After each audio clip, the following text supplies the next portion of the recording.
So I've learned when we do our post show, if I stop it and then start recording again, it splits it and it Oh, downloads. nice.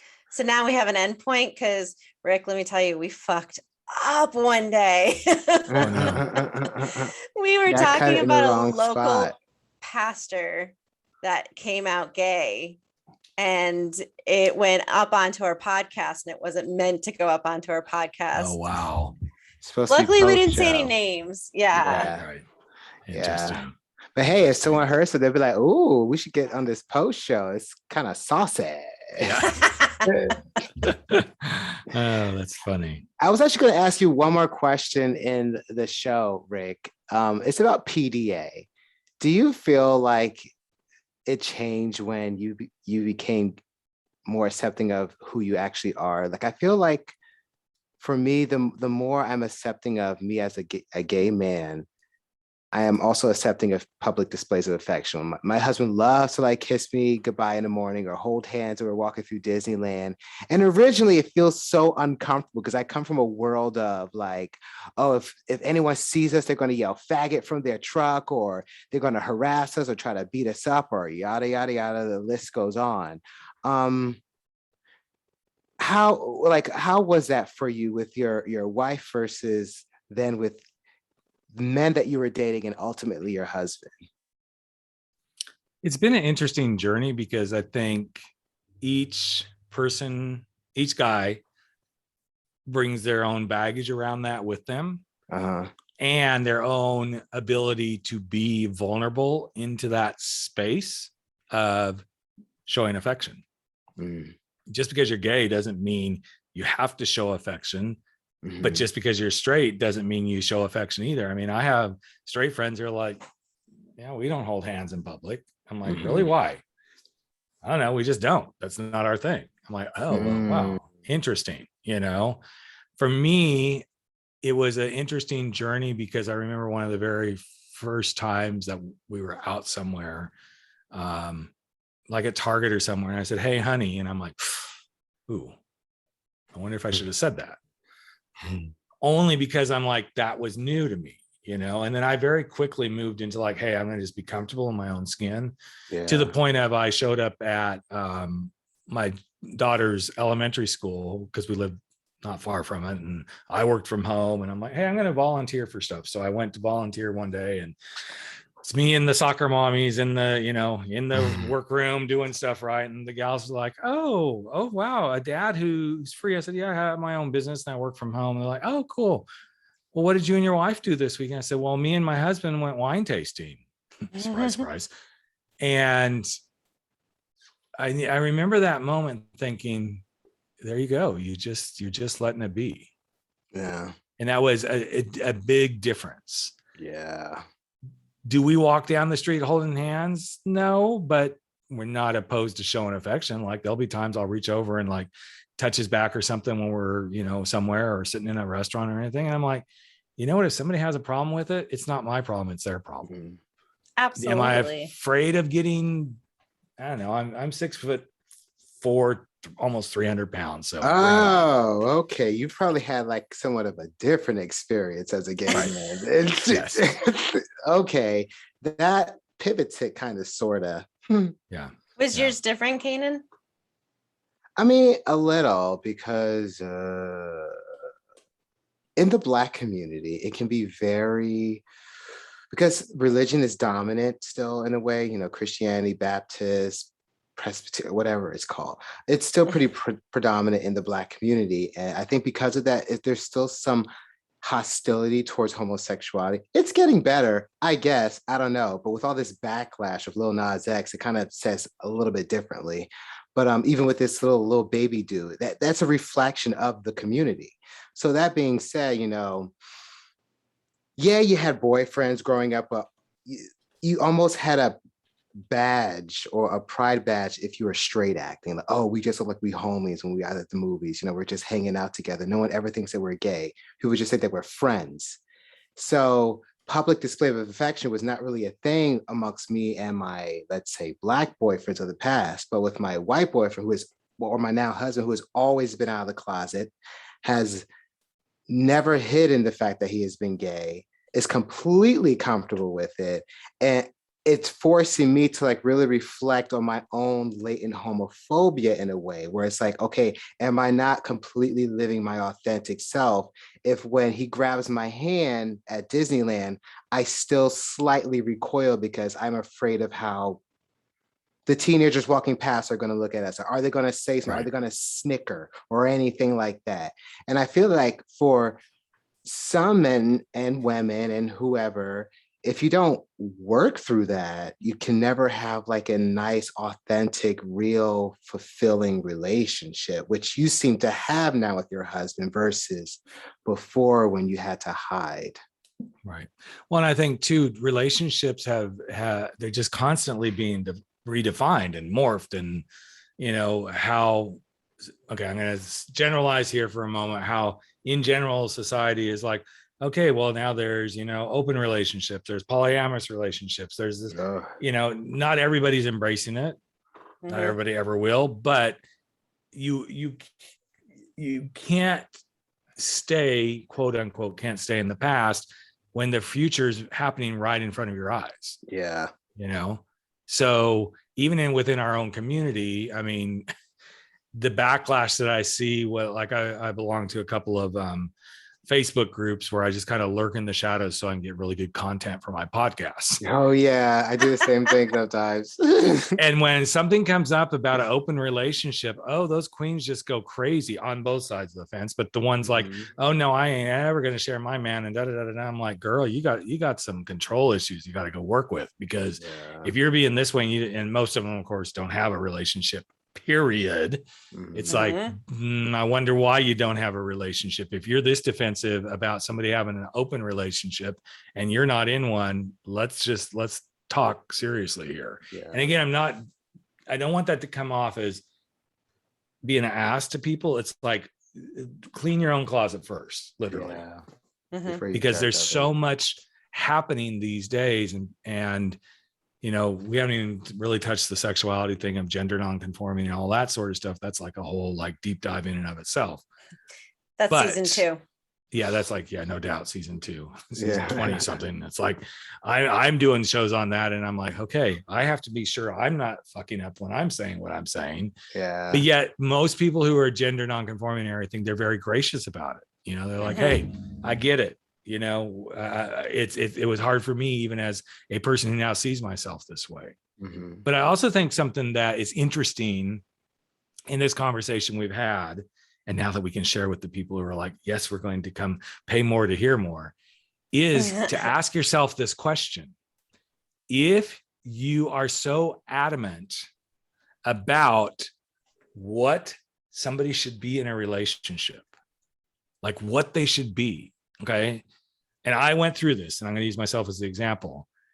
Will you ever get there?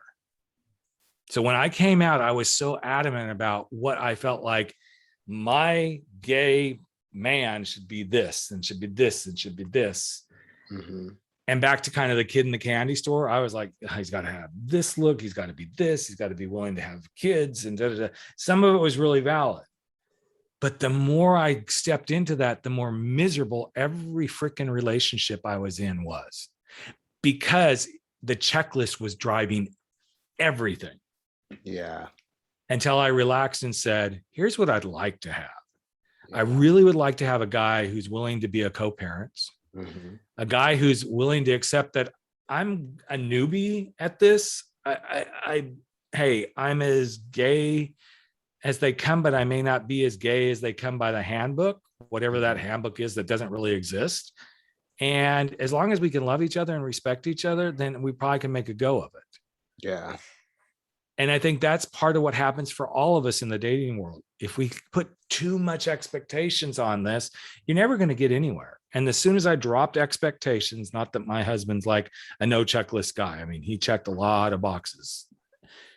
I learned how much more relaxed I could be, and the more relaxed I could be in the relationship, the better the relationship was. Yeah. I think so many people need to learn that when you get rid of your expectations, that those boxes that you originally had, they just naturally come, because now you're open Yes. and ready for just a healthy, happy relationship. Right. And really, all of those boxes originally, for example, if you want somebody who's educated or ambitious or open-minded, you're going to be attracted to that. That's just what you're going to be attracted to. So get rid of these expectations, because expectations do nothing but lead us to disappointment. Yeah. Time in and time again.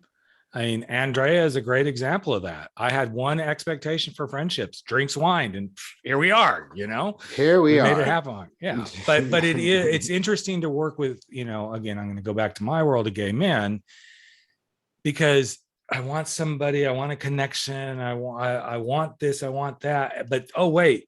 And he has to have a bubble butt. He's got to have a 6-pack ab. He's got to drive a nice car. Okay. Those things are all great. I get that, if that's, how you feel like you're going to find what you want. But man, by the time you're done with the checklist, you're so checked out. It's not even funny. Yeah. I feel like I see that a lot not a lot, I can't, it's not making blanket statements, but I feel like I see that often when I go out to like WeHo and stuff, where you see the men that have obviously spent a lot of time, only picking men that are fitting like superficial, like check boxes. And you can see them going, it's like a revolving door of guy after guy after guy after guy after guy, because they're not looking for substance and the quality of the partner that they're looking for. And I think the only way you can find that is exactly what you've been preaching to everyone and telling everyone, is to be your authentic self. And as soon as you accept yourself, then you increase the odds of getting a relationship or having a relationship, if that's what you want, because you're just being yourself. And you have the proof of that, 20 years that you've been married to your husband, all because you decided to accept you as you are. You said, I am Rick, this is who I am. What's the name of your book? Please say it one more time. Frankly, my dear, I'm gay. Exactly. But and it's that also totally changed your life. It's also a piece of this interesting word, and we're all kind of over the word authenticity. But if you're not real, who are you? Martha Beck is another. She's a life coach that Oprah latched onto a few years ago and catapulted her to some greatness. And then Alana came in and like, bitch, move over. I'm here now. But it was interesting. I remember it was right after I got certified as a coach. I was watching Oprah one afternoon and Martha was on there and she said, here's the interesting thing about, authenticity and being who you are. If you're pretending to be someone you're not, and your partner is pretending to be someone that they're not, you're having a pretend relationship. Oh my God, that's profound. It's very profound. I steal that bitch's stuff all the time. I'm like, I got to mention fine. that. I always give credit where credit is due, but it's stuck with me so much. Yikes. Because when you think about how people show up, that's how they show up. Okay, I'm going to get ready and I'm going to be this and I'm going to go out and this is how I'm going to show up. And then if you ask somebody, and I've done this with quite a few clients, I'm like, so tell me about what happened Saturday night. Oh, I went out to the club and, I had my great jeans on and, I got a little bit too drunk and okay, I did some drugs and I'm like, okay. So it's Wednesday. Would you do those drugs today? Oh, no. Why not? Well, that was just in the moment. I'm like, okay, but is that who you are? Is just the person that's in the moment? Oh, that's when I get the bitch dagger eyes from them because they know I've called them on their stuff and not like I'm trying to be an asshole. I'm trying to help them see like, then why are you being that person in that moment? Nothing wrong with having some fun. Okay. If you want to do drugs, that's cool. Whatever you want to do. But when that becomes the repeating pattern and the repeating pattern, and the repeating pattern. And then you say, but I just want a real relationship. Well, really? Act that way. Yeah. Be that person. Yeah. Yeah.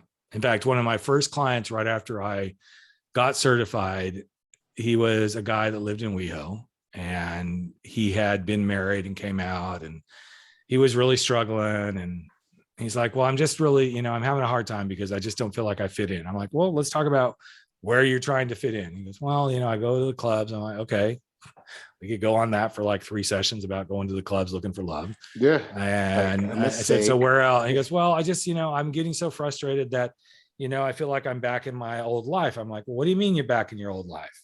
He goes, well, I spend most of my time at the bathhouse in WeHo, and I get my rocks off, but it's not super fulfilling. But yeah, now I go there all the time. I said, okay, so what is it you really want? He goes, well, I just want something more. I said, okay. He goes, I think I just need to cut off myself from going to the bathhouse. I'm like, okay, cool. As your coach, great. So let's accountability. You're not going to go to the bathhouse. How many times do you not want to go to the bathhouse this week? Well, I don't want to go at all. I'm like, okay, well, let's kind of take some time here. No, I'm going to do that. Yeah. So the next week he comes back and it's like, so how did it go? It didn't. I'm like, okay, I'm not going to beat him up, but we're going to walk into this from a coach perspective. So what would happen if you eased off of it a little bit?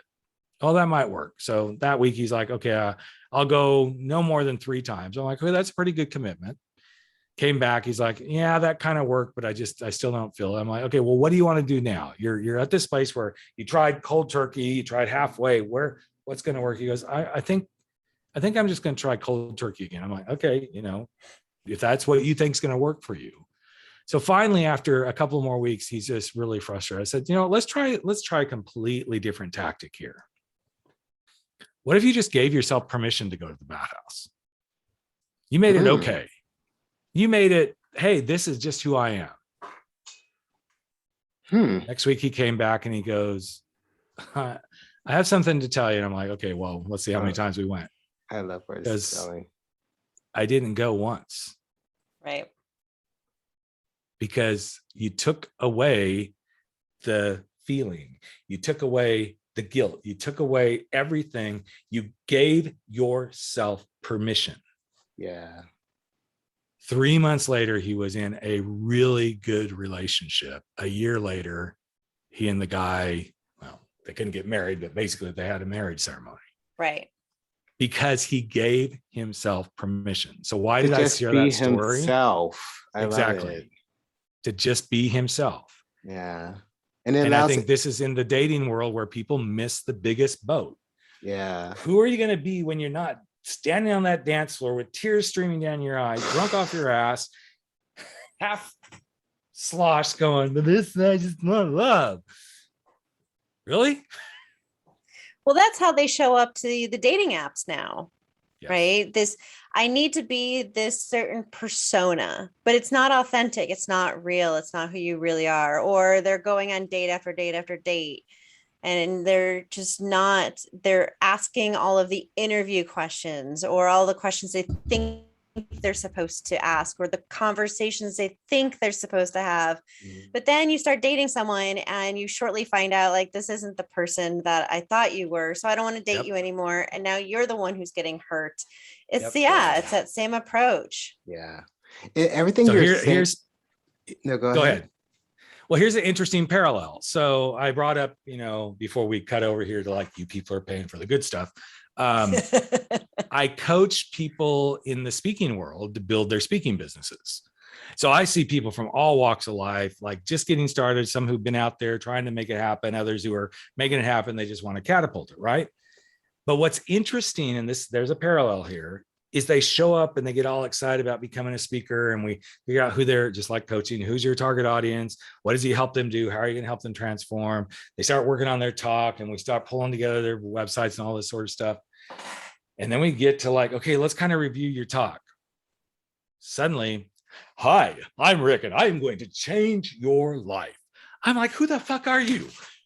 Who is this person? Well, I'm a speaker. They turn on. Like, who's the speaker? It's like, oh my God. Yeah. Please help me understand this. But it's the same thing. And then the moment I say, okay, here's what I want you to do, Andrea.